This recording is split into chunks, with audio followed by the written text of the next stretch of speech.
Welcome to Sir Lancelot's Real Estate Roundtable, your guide to mastering the realm of real estate in Central East Florida. I am Sir Lancelot Leonard, ready to uncover the secrets of seller strategies, home staging, mortgage mastery, and more. From Daytona Beach to Cocoa Beach, Lake County to St. Augustine, join me as we navigate the intricacies of real estate. As the leader of the Sir Lancelot Group at Florida Homes Realty and Mortgage, I'm here to arm you with knowledge and innovation, whether you're a seasoned homeowner or a first-time buyer, unveiling the kingdom of real estate, one roundtable at a time.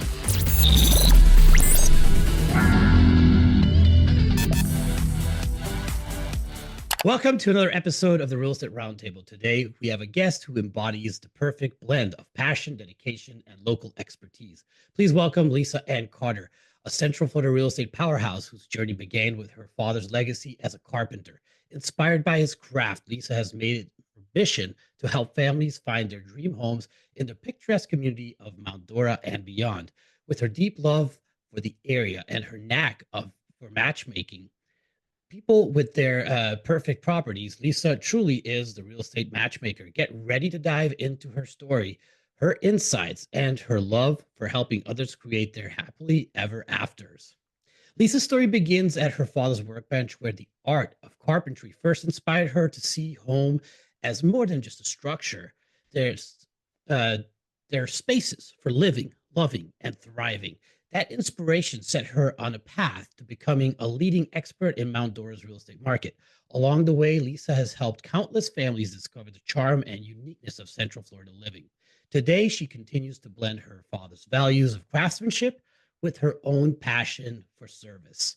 Lisa, can you share how your father's work as a carpenter shaped your perspective on homes and inspired your real estate career? Sure. I think I love to talk about my daddy, so that's always easy for me. But I think the biggest thing, one of the biggest takeaways, was just watching him as he would listen to people. I think especially in today's time, we're very task driven, we're very timeline driven.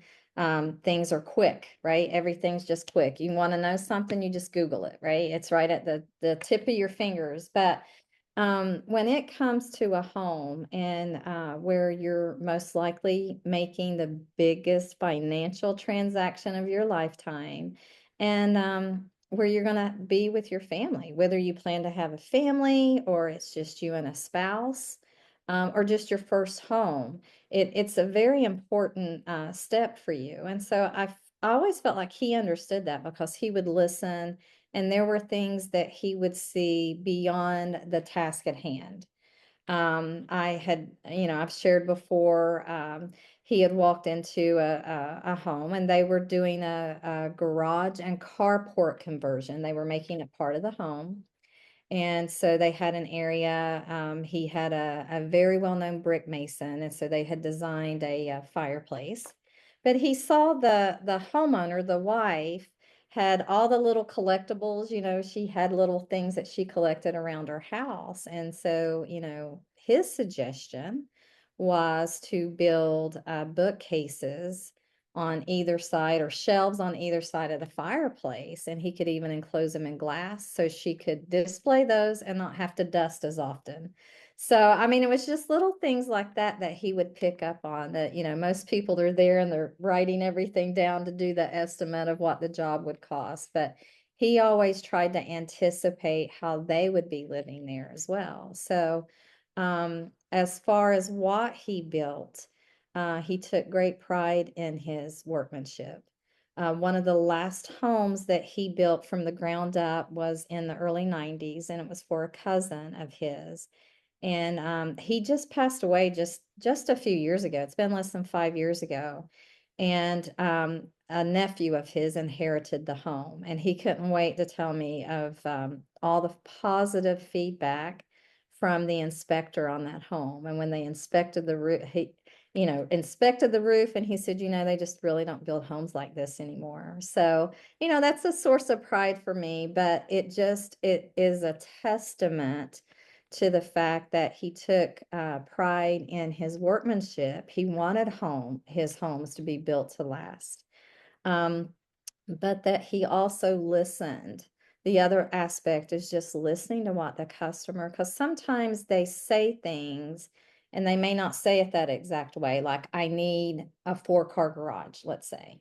But when they start talking about the stuff that they need to keep in their home and they need to keep on site and whatever, immediately, Florida is very well known for I call them Florida 2-car garages.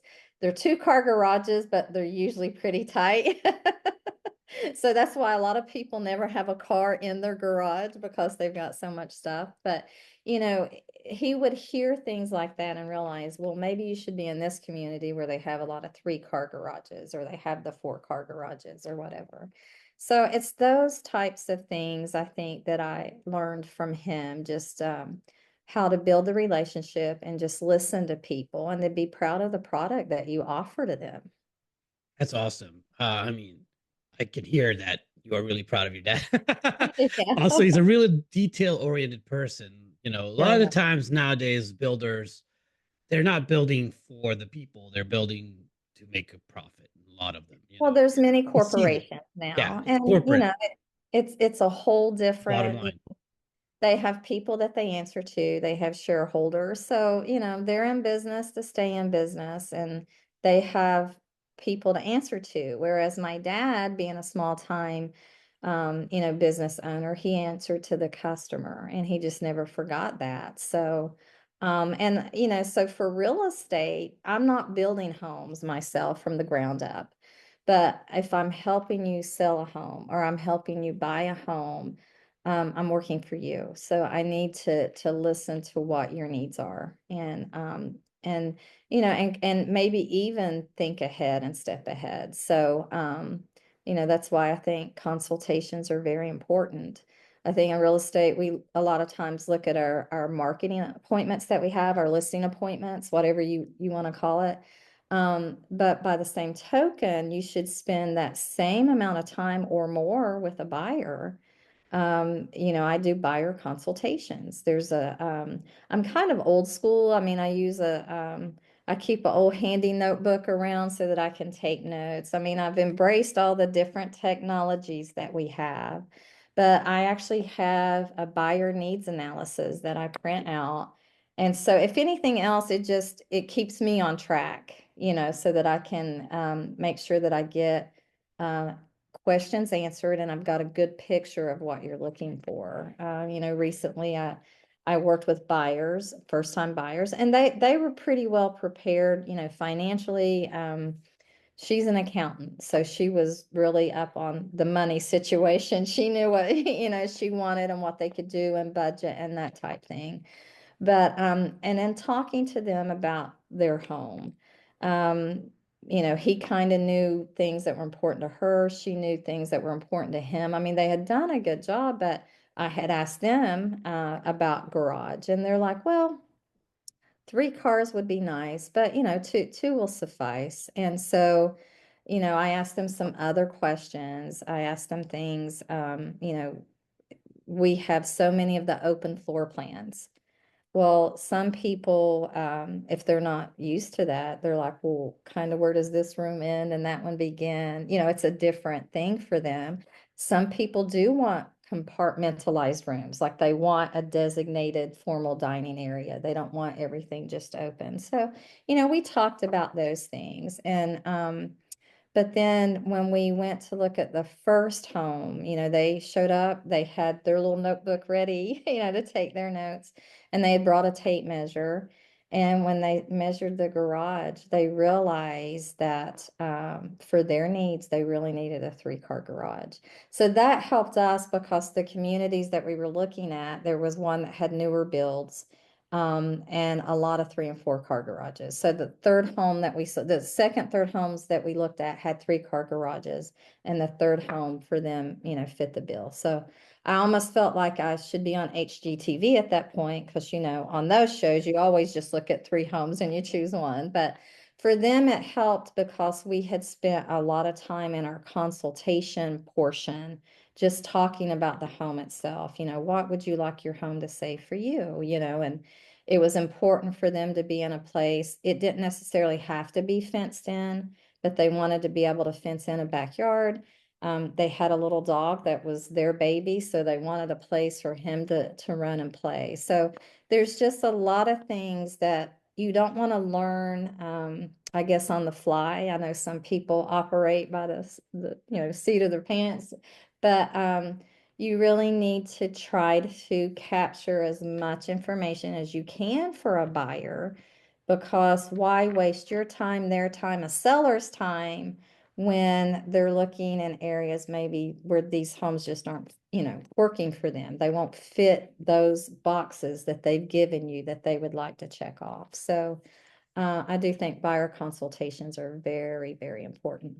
So Lisa, tell me, I know they're really important, and I remember doing them in the beginning of my career all the Yeah. time. Like it was Yes. like I was with KW in my beginning, they Oh, push yeah. that on You you had that you that got to sit training up down front. before you go look at houses, get the why, get the, get out the information of why and what they're looking for exactly. And then Mhm. according to that, set the search parameters, because they're going to show you houses nowadays. They just, hey, I want to look at this. I want to look at this. And you're like, these are Right. totally two different houses. Like they're not even, what we talked Communities about the could be last time we looked totally at houses. different. Yeah. You're like, you're all over the place. We got to Yep. find out exactly it. And they're like, but tell me, what's the magic, what's the magic sentence that you go to them with that will get them to sit down with you for an hour before you go show them a house? Because that's where we are right now in today's market is you cannot open a door until you have a signed agreement. And to have a signed agreement, you kind of have to sit down and talk a little bit before you, yeah, hey, here's Mhm. the dotted line, just sign and I'll open the door and then we're good to go. No, that doesn't make any sense anymore. Yeah. So So the way that I approach it and the way that I try to explain it to people, because you're going to find people, maybe they've bought and sold many homes. They've never had to do a buyer broker agreement before. And maybe those homes have been here in Florida, so they think you're yeah. from Mars or something, right? But I always try to back up, we tend to rush out and rush into things sometimes. And I mean, I was there, I was a rookie agent just like everybody else. You get your license, you don't even know what you don't know. I mean, there's just so much. You've never filled out a contract, you've never, you've got your license and you're the expert, but you really know nothing. So we've all been hungry and eager. And so it's easy to get that call and just want to run out. But I don't know if it's just because I'm older in age and older in the business, but I want to put the brakes on and say, okay, well, let's talk a little bit about this purchase. I need to get some information from you. And I would like for you to get a sense of how I do business, because you may not want to hire me. And when I say it that way, if they've not heard that terminology before, it kind of makes them sit back and pause. And I want people to do that. I don't like in this business, I don't like the quick knee-jerk responses and purchases where people have buyer's remorse. I want to build a relationship so that if this is your first home, your next home, you're going to use me. You're going to tell your friends and your family. Um, I just had a closing, I guess that was in November, but it was a couple. That was my fourth transaction with them. So I have sold 2 homes with them and they've bought 2 homes with me. So they're back in Florida again. So I'm hoping that leads, if they decide to make a change, that leads to them calling me back. But I think it's just trying to help them understand that who they work with needs to be somebody that understands what their needs are and can best guide and direct them. See, it's not just about me opening that door, getting them across that threshold, writing, a contract and getting paid. It's about getting them through, because, they may find their dream home and they may have a wonderful negotiation. We get it under contract, boom, but there's a few hiccups along the way. So they need to have somebody working for them and with them that understands the business and can best direct them, because they're going to rely, on my advice. So as far as the buyer broker agreement goes, whether I like it, whether I hate it, the reality is that's part of our business now. It's just a requirement. So in real estate, as in life, you always have disruptors, right? We get on a trek, we like doing things a certain way, and then boom, something comes up and we have to change. So I feel like the decision came down, I guess that was March last year, and then Florida made the changes on the paperwork in August. So we've had some time to get that under our belt a little bit. And I kind of feel like it does give buyers um, more time to get to know you because you know what? I would like for them to like me, but not all buyers or maybe buyers I'm the best fit for. So it's kind of a two-sided thing. I know that it can be uncomfortable sometimes talking about the money. But at the end of the day, I didn't make the rules. I didn't say that we had to have this and have the money negotiated up front.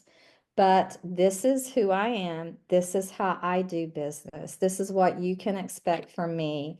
This is a fee that I normally charge. And then we talk about that. So if we have started with their buyer's need analysis, and if we've gone through there and we've looked at everything to see what they're hoping to find and how they would like to live and, the type of home they want, the next aspect of that is how are they going to pay for it?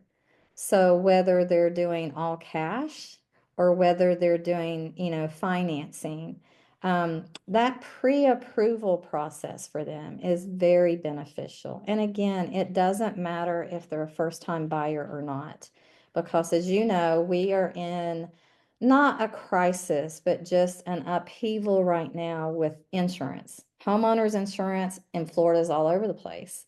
So if they're coming here from another state, they may have no clue of what it is. And what we consider expensive, depending on where they come from, may be nothing. But there's just a lot of things because the pre-approval helps them know what their purchase power is. But if they have a good lender, they're also going to be able to scrutinize and look at what their carrying costs are. So my mortgage is expected to be this much every month, but what can I expect for taxes, insurance, and then my utilities? So because as you know, some people they may qualify very well. They may have a high purchase price, but when they break it down and look at their lifestyle monthly, they're like, we need to be more in this range. So it's a benefit to them to kind of know if they've done that homework up front, they know what the lender, expects from them. And I mean, I have a good handle on different mortgage programs. I mean, I've been around this for so long, but I don't know the ins and outs of their total financial picture. Their lender should know that for them. And I prepare them when if they haven't already talked to a lender. Yeah, I always tell them to think of twos. They're going to probably want to see the last 2 years of your tax returns, the last, 2 months of bank statements, the last 2 months of your payroll, and things like that. So that kind of gets them gathering that because they're going to need all of that to secure the mortgage anyway. And but if they know it up front, that just helps them prepare and know better what they're comfortable with moving forward. Because we don't want to get in that position where somebody's already negotiating a contract or they get under contract. Because in Florida, we do have two contracts. We have the as is and we have a standard.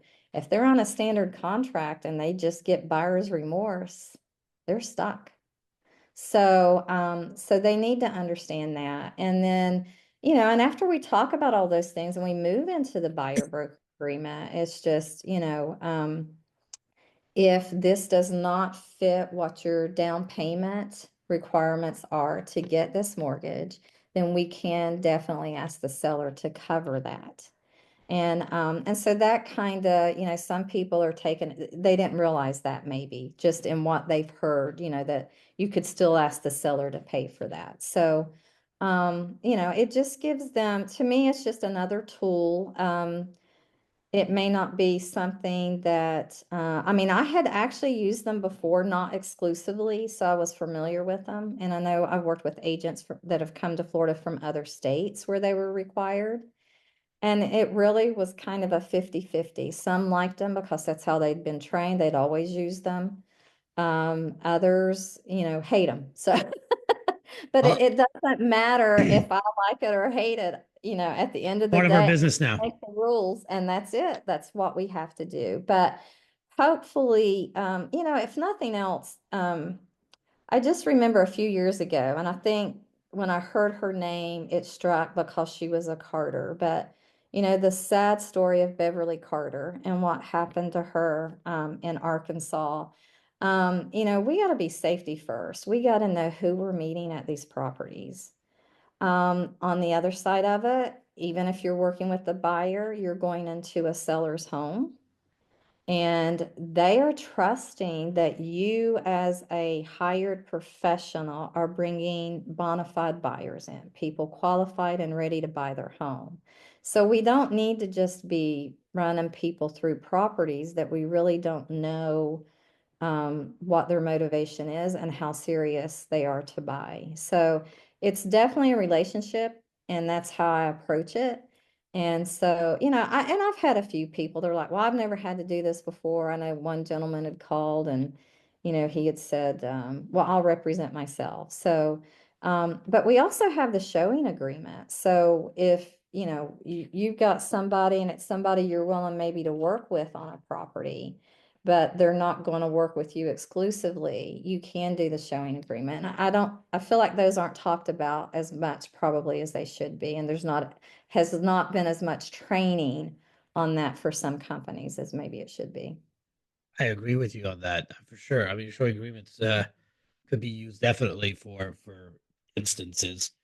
Right. I mean, I think the better way is the buyer brokerage agreement because Mhm. you protect yourself as much as they're, Right. hiring you. And for them to be able to hire you, there should be a consultation. Right. That's Exactly. it's like a prereq. You go to a listing agreement, you don't just send over the listing agreement for them to sign. You sit down with Right. them, you go through the prices, you go through the comps, Mhm. you go through an hour and a half of telling them why you think their house is worth what you think it's worth, basically, Right. and all of that. So it's the same thing. And what's your value? What are you bringing to the table? It's an interview for them as much as it is for you interviewing them. I Right. think in today's market for sure. So let's switch a little pace here and Okay. and go on to Mount Dora and the magic of Mount. I love that town, by the way. It is one of the most magical towns in Central Florida. We love to go and just drive on the streets. It's so cool. So tell me, such a special vibe there. What drew you to focus on Mount Dora itself? Well, when we moved here, we were, drawn to the chain of lakes. So our first home was in Howie in the Hills. So that was near family. They lived right on Little Lake Harris.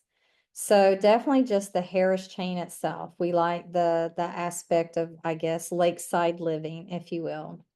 And then when I was licensed, the first broker was right in Howie.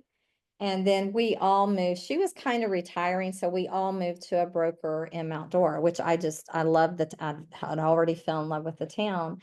But I think it's just because it is the uniqueness of the town. It is unique and yet it's varied, meaning there's a little bit, I think, of everything. So this past weekend, I volunteered at the Chamber of Commerce. So sometimes they have realtors come in and just guide people, hand out maps like on a Saturday. And but it's fascinating to me just from this one, day. I met actually three different couples not traveling together from London, and they had heard of Mount Dora. So they're coming to Central Florida, and friends told them, oh, you got to spend a weekend in Mount Dora. But people from all over Florida, people come up from Tampa for the day. There was a family from Miami. They had family visiting and they drive up to do an overnight visit from Miami to, Mount Dora. So it's just such a draw for so many people because it's very unique. There's lots of shops that you can tour through. And they're all kind of unique and different. They will have little things that make you think of Mount Dora, things that are maybe Central Florida or Florida in general. But then our restaurants, I love that we have a downtown district that is not overloaded with chain restaurants. So these are small. If they're a chain, they may have one other, restaurant somewhere else, but they're locally owned businesses. Talking So about those unique businesses, any hidden mhm. treasures you love sharing with your clients? Well, so I love to eat. Food is my thing. I guess I'm a foodie, but we have a restaurant called Pisces Rising. So where it is located, if you sit out on the deck, you can see views of Lake Dora. So that is one of our spots that we like to go to because you get beautiful sunset views. And of course, we're Florida, so we can eat outside pretty much year round. But the nice thing about that restaurant, a lot of times, and a few of the others, they do have live entertainment, especially on the weekends. So you can sit outside and, have your meal and enjoy, some music. Almost always run into somebody I know, and then you can watch these beautiful sunsets. I also like Cuban food. There's a restaurant called Copacabana. Same thing. They have indoor and outdoor dining, but on almost every weekend they have live entertainment.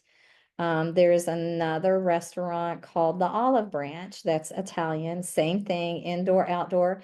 And I mean, they'll have, sometimes more Italian style music and that type thing. And then we have an area called the Mount Dora Marketplace. And in some states, I know we've traveled to other states and they'll call it a food hall, but it's where the restaurants, they're very small, almost stands. They, where you can walk through there and have, if you're in a group of people, everybody can get their own thing, right? But one of my favorite places is called Claire's Creperies. And Claire has perfected just French crepes. And they're not just sweet crepes. I mean, they have some that are breakfast, some that are hearty enough for lunch. But they also serve a coffee that is from a local business here in Leesburg called the Coffee Snob. So they have their own beans and their own roasting that they do. So to me, that's just kind of neat that you're just blending, different, local business owners and you're able to enjoy things there. But so those are some of my favorite places. There's another restaurant called the Goblin Market.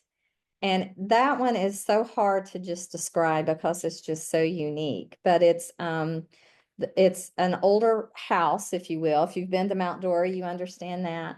But there's different floors in there. So you might go in there and you have like dining rooms where you have just regular tables and you can sit and dine. But upstairs, it's more cozier. There's an area where if you just want to go and have like drinks and desserts or appetizers, they actually have groupings for, maybe a couch or some chairs and, that kind of a vibe. And then they have the bar up there too, if you just wanted to meet someone up there and get an appetizer and something to drink.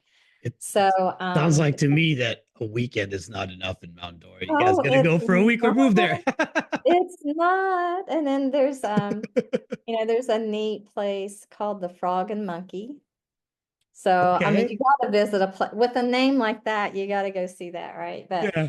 they have like great burgers and like bar food kind of vibe. And and sometimes they have like entertainment stuff going on up there. So there's just so many things to love in that regard. So you can walk. We used to have at the Walmart that's not downtown, but it's out on 441. Years ago, they used to have t-shirts that said, "I climbed Mount Dora."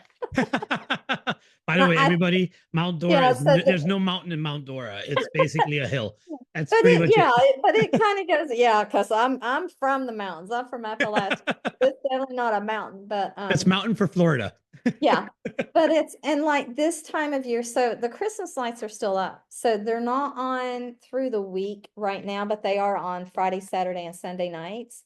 So you can still come and enjoy it being like lit up and walk around. And our shops, like I said, there's just so many neat little places. If you want ice cream, we've got good places like that. We've got a little place sometimes I'll walk down to from the office, and it's just called Let's Do Lunch. And so they're known for like a lobster roll type thing, but they have just a great little lunch. You can get maybe half a sandwich and some soup, or half a sandwich and a salad, or, it's just for lunch. So just all kinds of neat little things. So Oh my I God. love working when I'm working at the office. I love to be in town because it's good to just get out and walk. The thing is, I spend too much time walking and looking and don't get back up to the office. Oh, it's a half day for a realtor. I ended up at the Monkey and Frog Yeah. somehow. So, I mean, you got definite expertise about the area. I mean, you just listed, I don't know, like 10 restaurants poof like Yeah. that. It's insane. Yeah.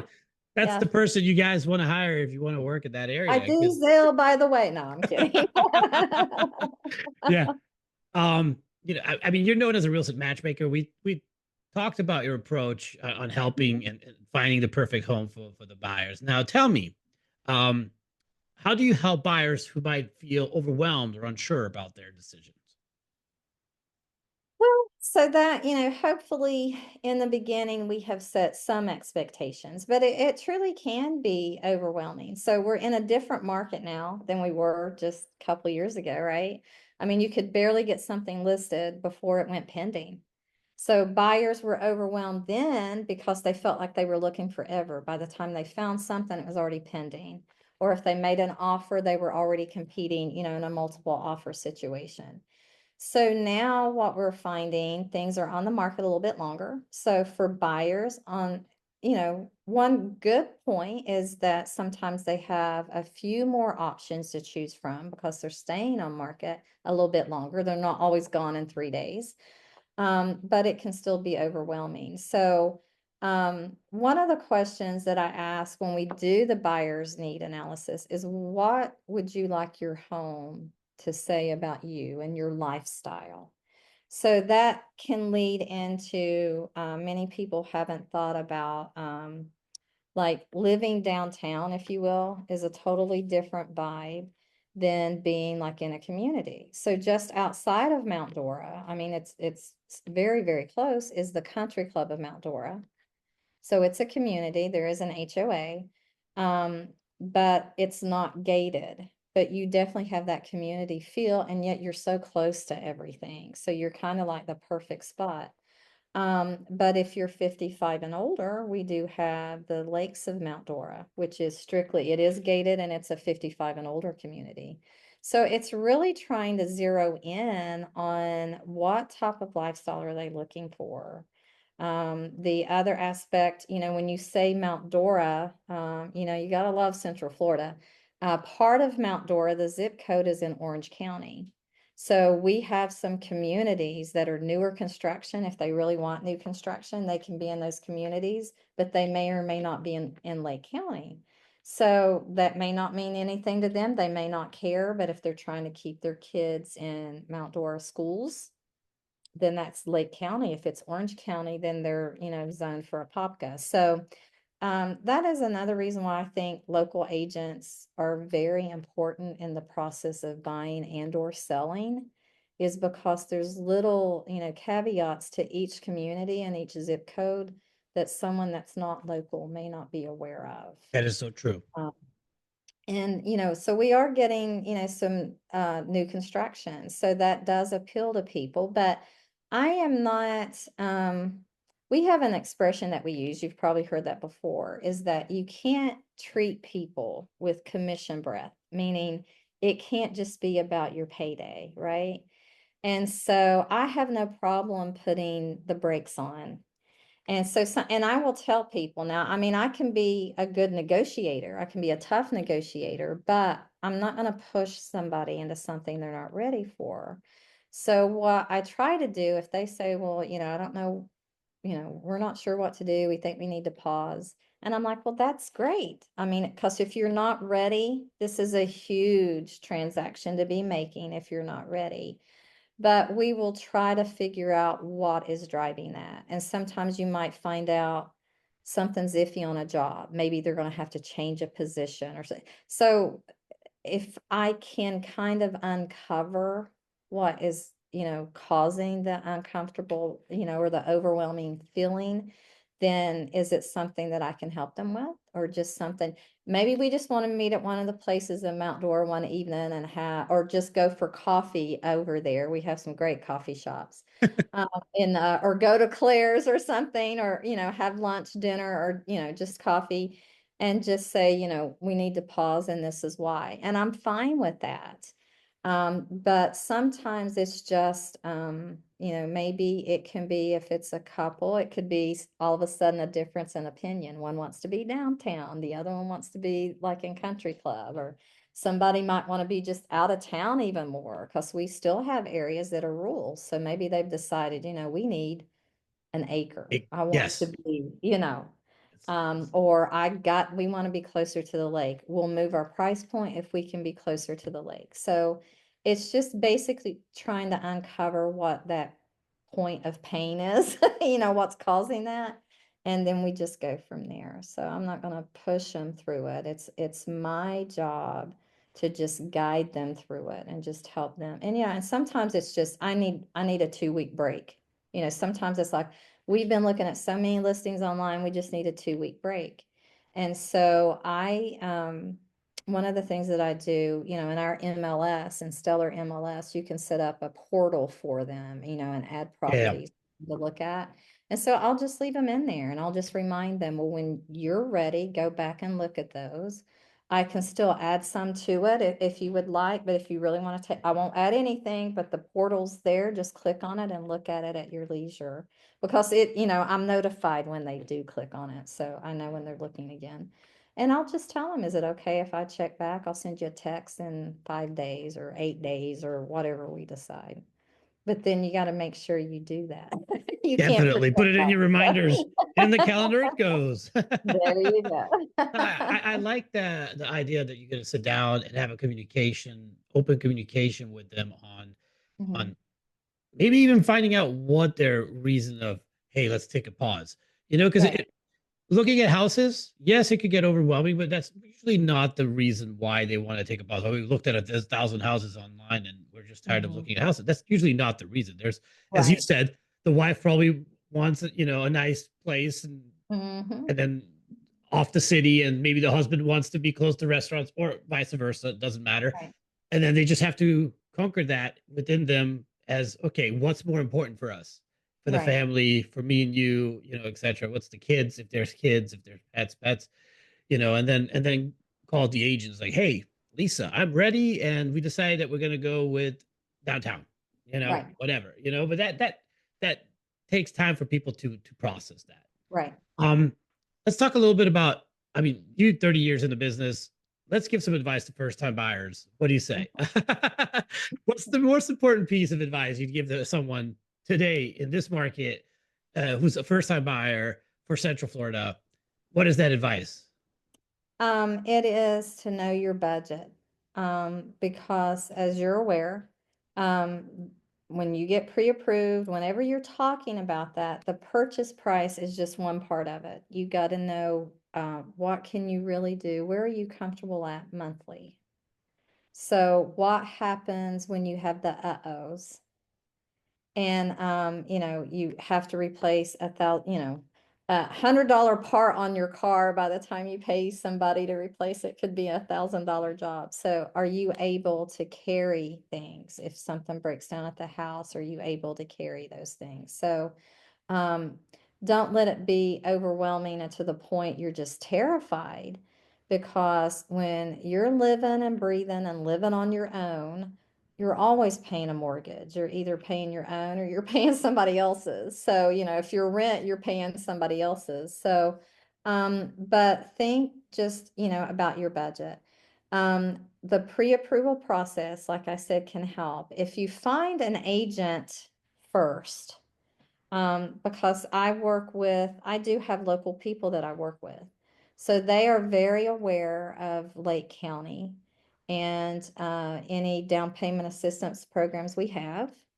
They know the programs that are out of money. I mean, we're in a new year, so now's kind of a good time to start looking to see, Mhm. there's still there's ship money available because we're at the first of the year. So you hire the agent that's local, that can also work with local lenders, and we can probably find a program that can help you. So the home that I'm in right now, so we live in Leesburg. I'm in the Silver Lake area of Leesburg. So we wanted a pool home, and that's what we bought. So that's what's out my windows right here is my pool. And but you know, when we got ready to buy our home, you know, we were in a position, we'd already sold a home and had rented for a while because we just weren't sure where we were going to land. Some things were going on with my husband's business. So we even thought at one point we might be leaving Florida. So we weren't happy about that. But anyway, we got to stay. We had the money for our purchase. But we decided when we found this house to do it with FHA financing because instead of putting more money into the home, we put less money down because there were a few things that we wanted to do and upgrade after we bought. So whole different market then. So we were able to buy in 2018, put less money into the home initially, and then we refinanced. And so, you know, we still got like a, I don't know, 3.5% interest rate or something. So that worked for us. Of course, I kind of have that knowledge that other people, and I wouldn't recommend that for just anybody, but that's what worked for us.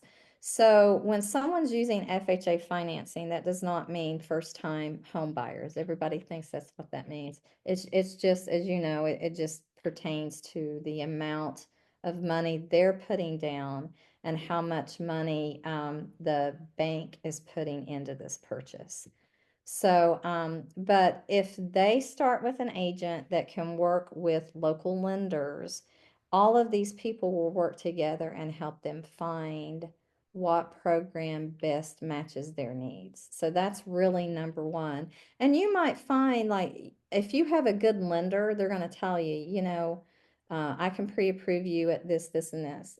Maybe you have some credit card issues. And I'm not going to know this. This is going to be between them and their lender. But their lender can tell them, you know, whether or not they need to pay something off, pay something down, and let's look at it again in 6 months. Are you comfortable waiting 6 months? And when they tell me that and they're like, we just have a financial plan, I'm fine with that because I want them to be in the best financial situation. I've had actually this past year, I think 2024, I had maybe four different buyer transactions that were all first time buyers. And some, like the one couple I referenced, you know, she was an accountant, so they kind of had some money, you know, already saved and they were ready to go.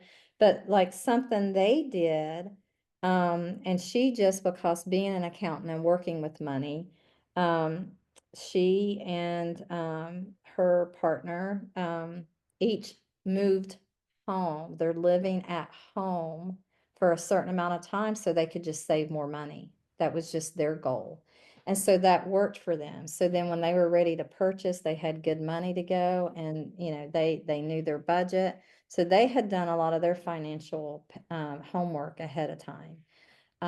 Other couples that I've had, I mean, they just started the process. What can we do? And are you willing to work for us? I'm like, sure. So we go through everything, and they're like, well, you know, maybe mom and dad or somebody had bank so and so that did their mortgage. Do you recommend them? And I'm like, if they do mortgages, that's fine. But I also have a list of people. It's always more than one. It's usually three or more, but I try to include on that. Some people want a local bank.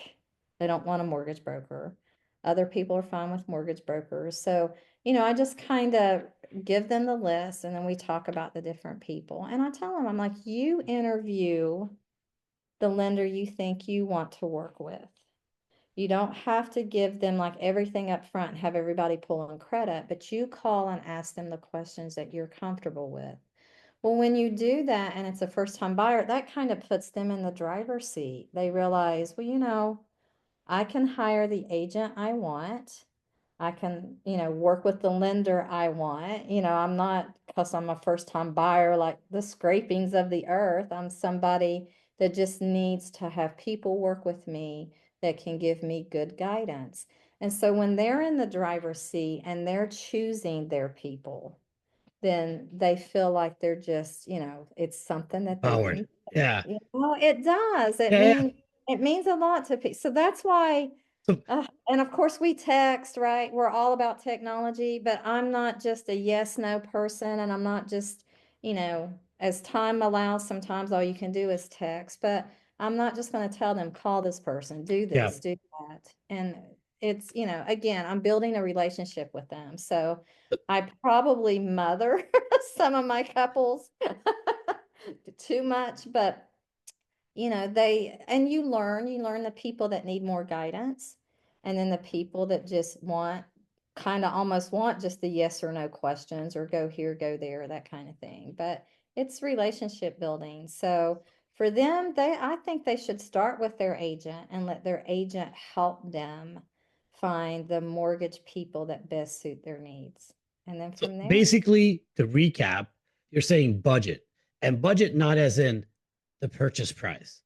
right, And oh, I'm gonna max out whatever I can do. Is like right, I'm approved for 500,000. I'm gonna buy a 500,000 home. No, it's about budget.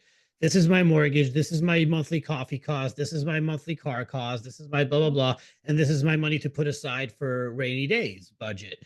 And the mortgage has to be within those needs. You can't go like, oh, I can afford half my pay to be a mortgage, but then I only have half my pay left and I have nothing left to put aside if there's something bad would happen. So basically figure out your budget right, and go with that. That is a really good advice, Lisa. I haven't heard that yet since I've been doing the podcast. That's yeah, amazing. And the first time you mentioned it, I was like, God, that's really cool. Like, go through the financials. How much do you spend? Because a lot of people don't do that. You and I, we're in business, so we run our books ourselves usually. So we kind right. of know what we spend our money on every month, so we can budget.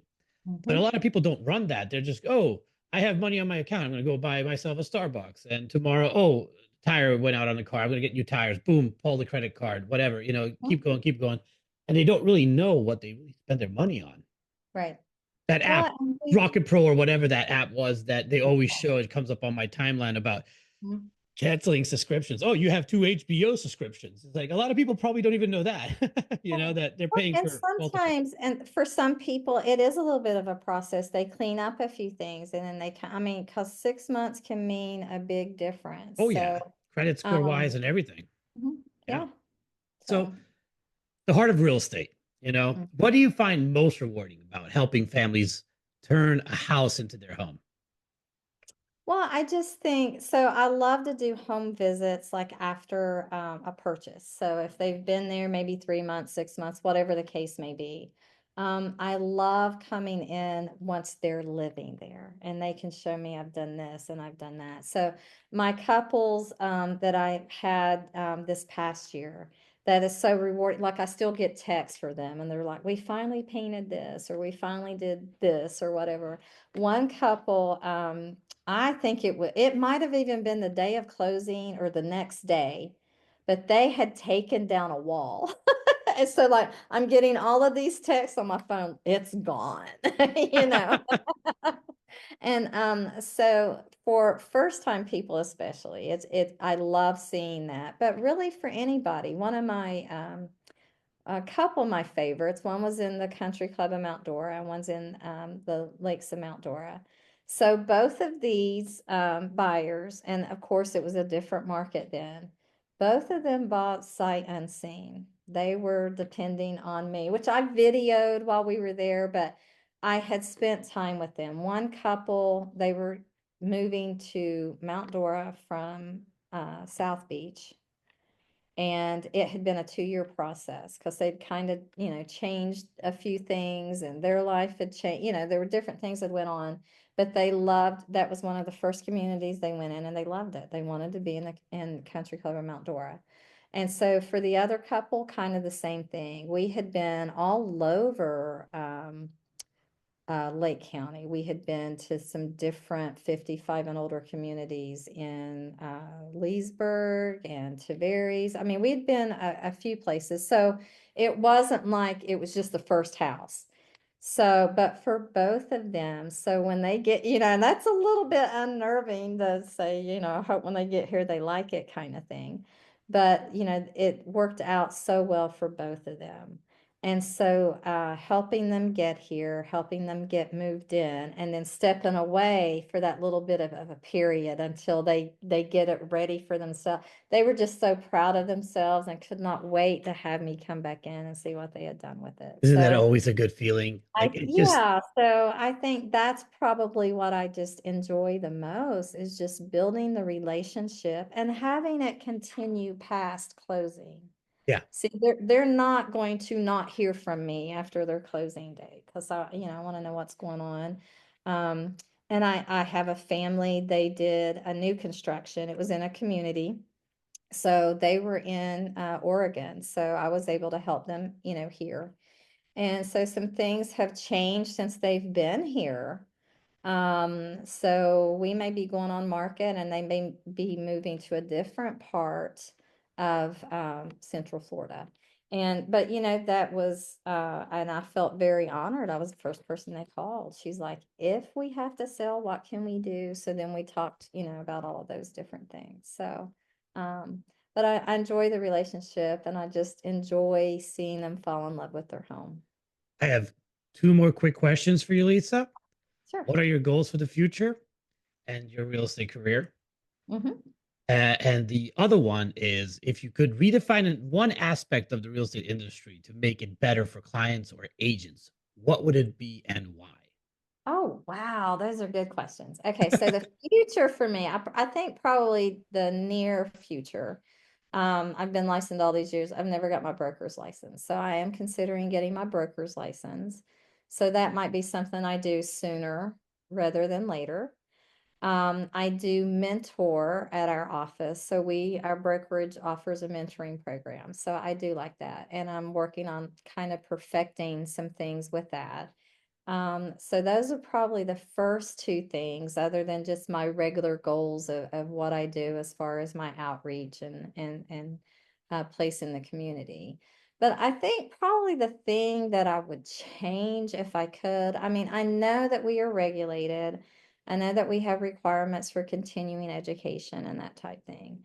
But I do feel, and I'm not beating up on agents, I do feel that training is key. And so I see things. So, I was just working on an offer and, I was asking the agent, I had the buyers. And so I'm asking the agent for the flood disclosure. And they're like, well, it's not in a flood zone.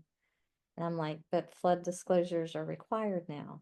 And, it's kind of like, well, I didn't know that or so, something like that. And I'm like, well, but, I wish I hadn't heard that, but I wish that there maybe was a little bit more, um, training required that I don't know if in person would help or not.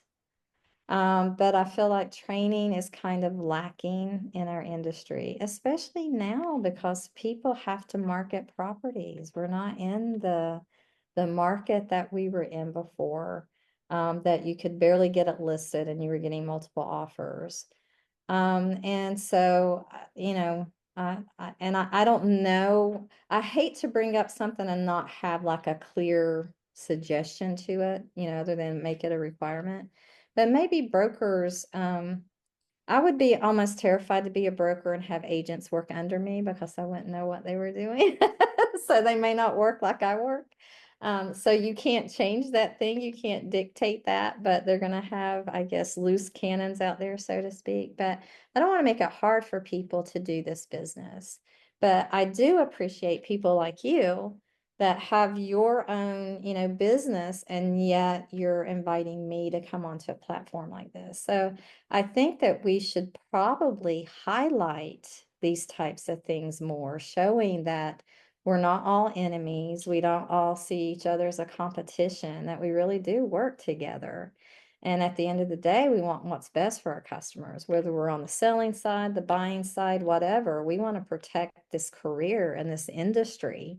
And we are willing to talk to each other and brainstorm because I do think networking is really a key opponent to this. Yeah. So if you could accomplish a win-win-win situation for Mhm, everybody, that's one of the best things. The buyer's happy, the mhm. seller's happy, the agents are happy, everybody's happy. Right. At the end of the day, keys are exchanged and we go off on our merry way, but everybody's happy. And Right. That's one of the most precious things in an industry, that where I always compare it to like the insurance industry, where you're selling fear and you're selling, you could Mhm. die tomorrow, get a life insurance, or your family's gonna starve, et cetera, et cetera. And then you come to our industry and you're like, hey, look Mhm. at this joyful place where you're gonna raise your family and you're gonna mark your kid's height on the Right. board, and all these things. So we're selling joy and happiness, and it has to be joy and happiness at the end of the day. It can't be, oh, we could have gotten a better deal, or we could have made more money as the seller, et cetera, et cetera. No, the deal was what the deal was.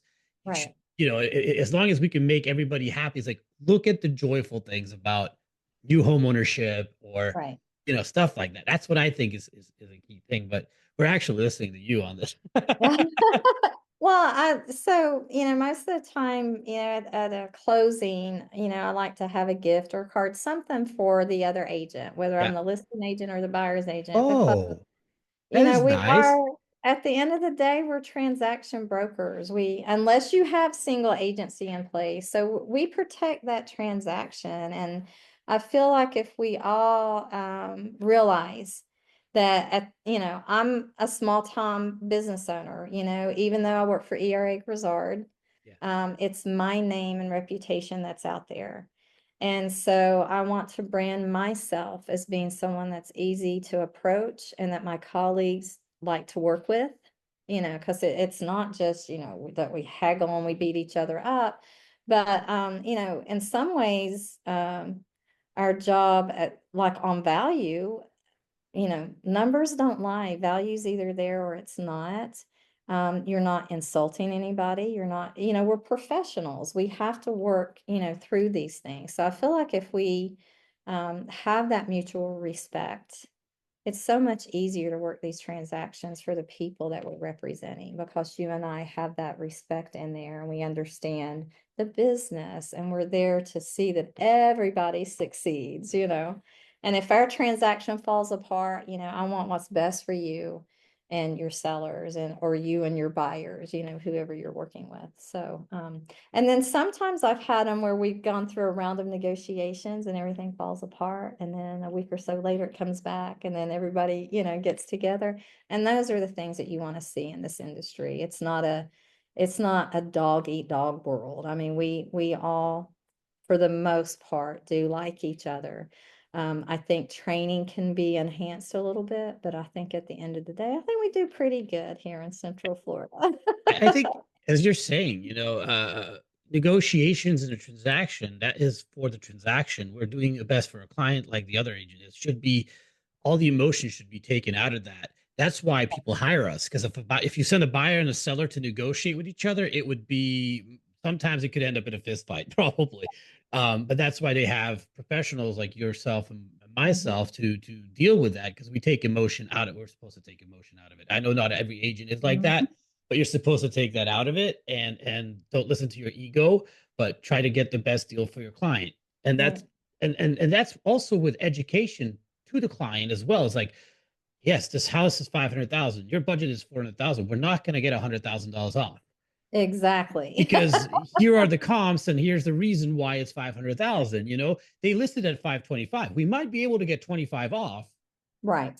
because they're a little overpriced. But Mm. here is my reasoning why we can't give them such a low ball offer. Right.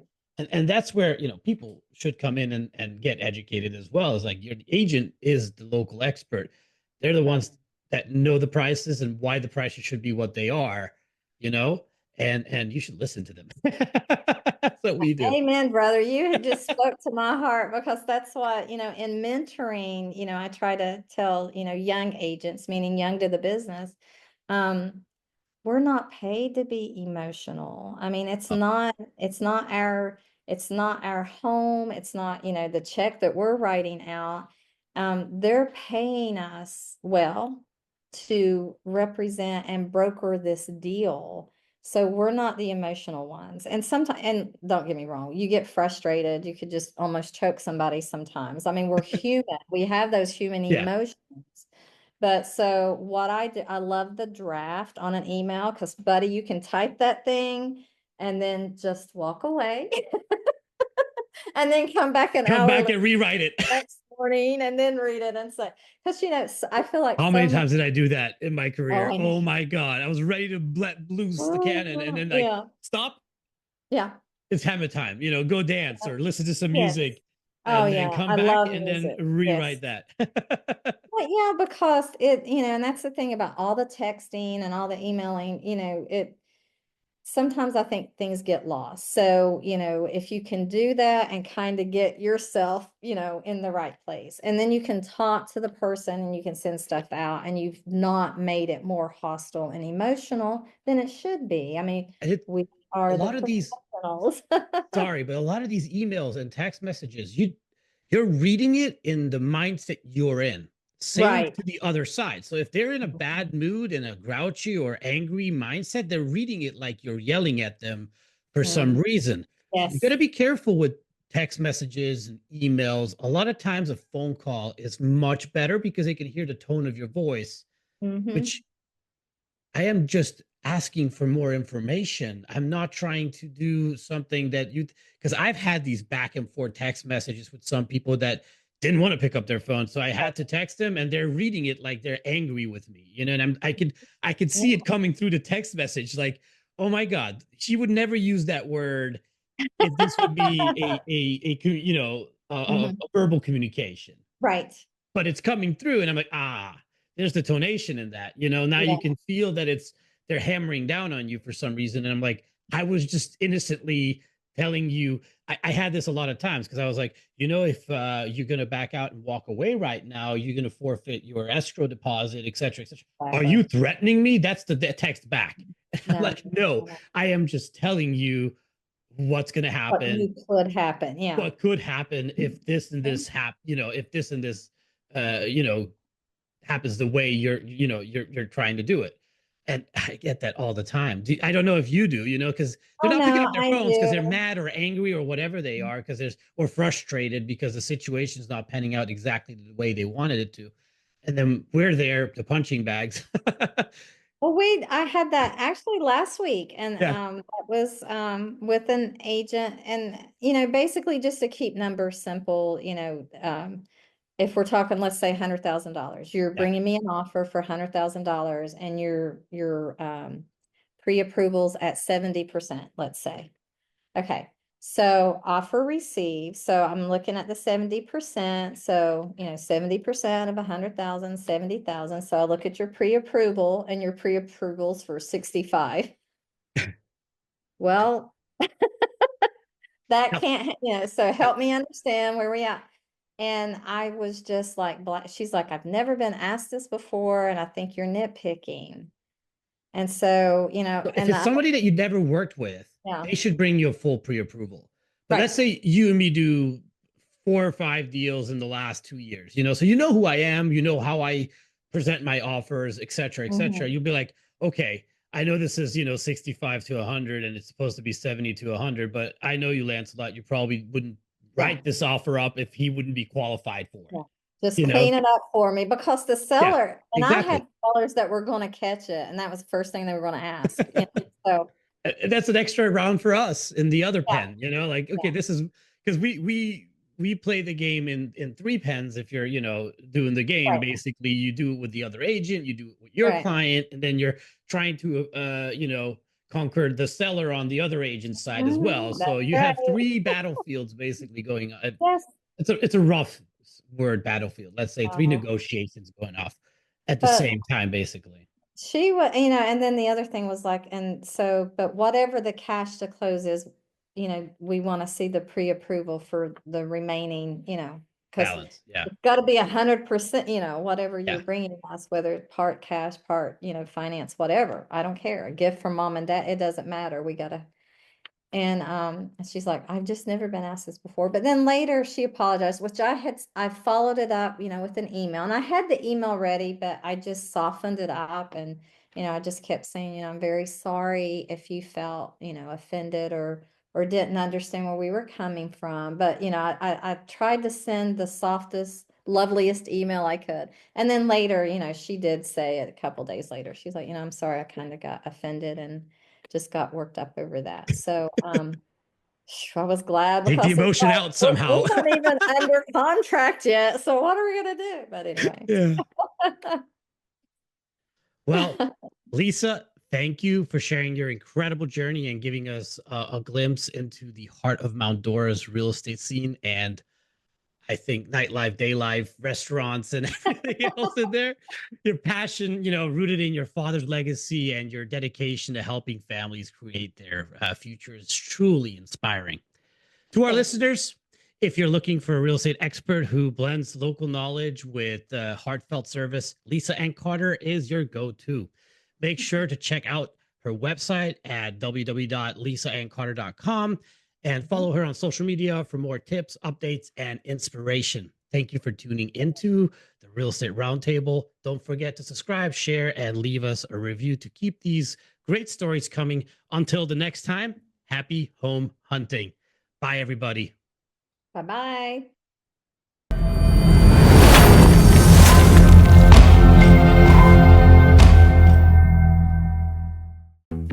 Thank you for joining us on Sir Lancelot's Real Estate Roundtable, where we've unveiled the mysteries of real estate together.